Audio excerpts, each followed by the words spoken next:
This video is sponsored by Cohen Financial. More on them later. Have you ever met someone who plays really hard to get, but it's not like they're really hot, they just kind of lack confidence?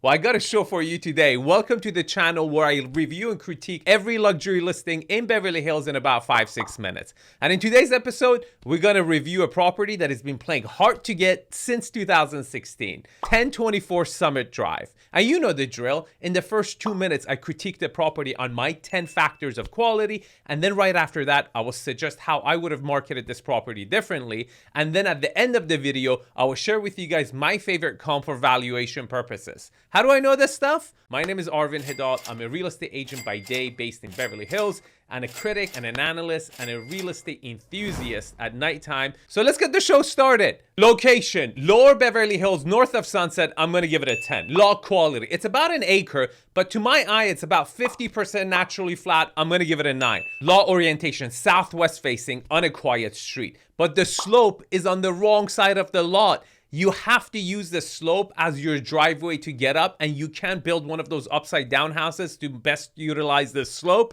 I have to give it a 5. Lot utilization, private driveway, super front heavy. Look at this motor court. The topography really forces this, and then you don't really have a backyard. It's like having multiple very generous side yards. I have to give it a 6. Privacy, super private. No one looks into the property. And here's where the slope really helps you, because you're perched up above the street, and then the setbacks are so generous. It's an absolute 10.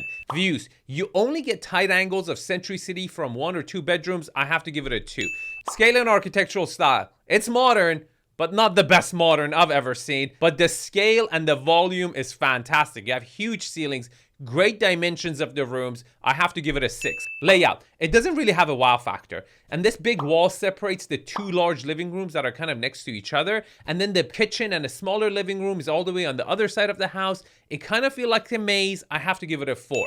Finishes, it's just not good. From the fake wavy wood floors to the green carpet looking turf, and the tacky chandeliers that don't match each other, and all the cheap looking tiles that used in a lot of the secondary bedrooms, I have to give it a 3.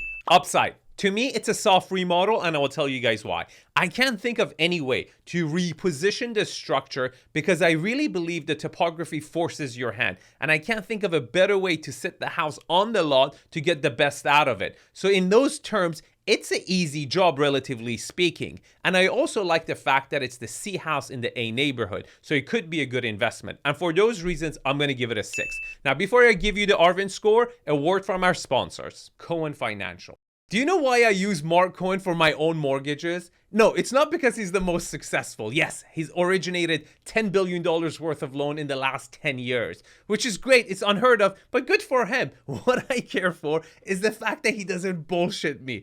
Over the first phone conversation when I call him, he tells me immediately the best available rate in the market for the product that I'm looking for. And when he doesn't have it, he makes an introduction to the bank that it does.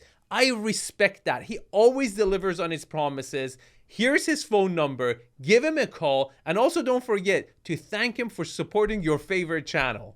All right, the Arvins score is a 59, and that's an E+. Now you're thinking, Arvin, how would have you marketed this property differently? Look, the agents have done what they could have done with the property. The truth is, the finishes are outdated and they have wear and tear on them. What I would have suggested to the seller, don't put the property on the market.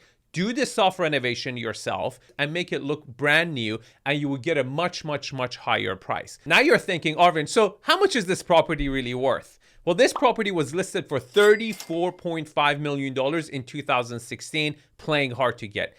Can you see how ridiculous that number was? Because it's listed today for $20 million in 2022 and it still hasn't sold. And property prices since 2016 have significantly appreciated. And there's a lesson to be learned over here. For buyers, sometimes a seller of a unique property prices the property significantly above market value, not because they're confident, because they're confident there are not that many buyers for it. But for that 1 or 2 buyers that come along every 10 years, it could be worth a lot more because they can't see the negatives, they see it as a positive, right? So you really need an expert to help you, guide you to get the property you like. For example, if you're attracted to this property, great, you should buy it. but you got to make sure you don't overpay for it. And to sellers, look, I am all for you to make as much money as you can when you sell your property.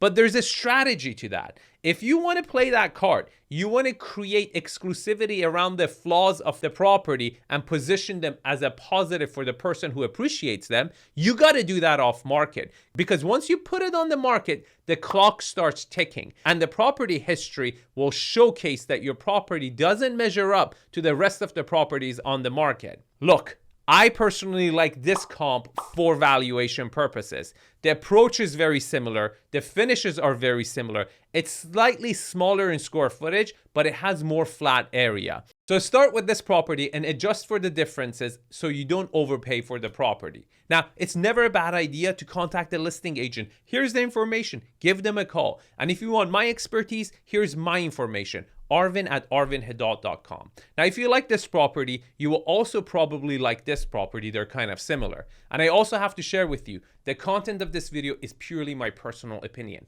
Real estate analysis is subjective in nature, and I don't guarantee the accuracy of information. In fact, you should go see the property yourself in person. You should review all the information available online. You should contact the city and form your own independent decisions. Now, thank you for watching, and let me know in the comments how I can make my videos better. Thank you, and I will see you in the next one.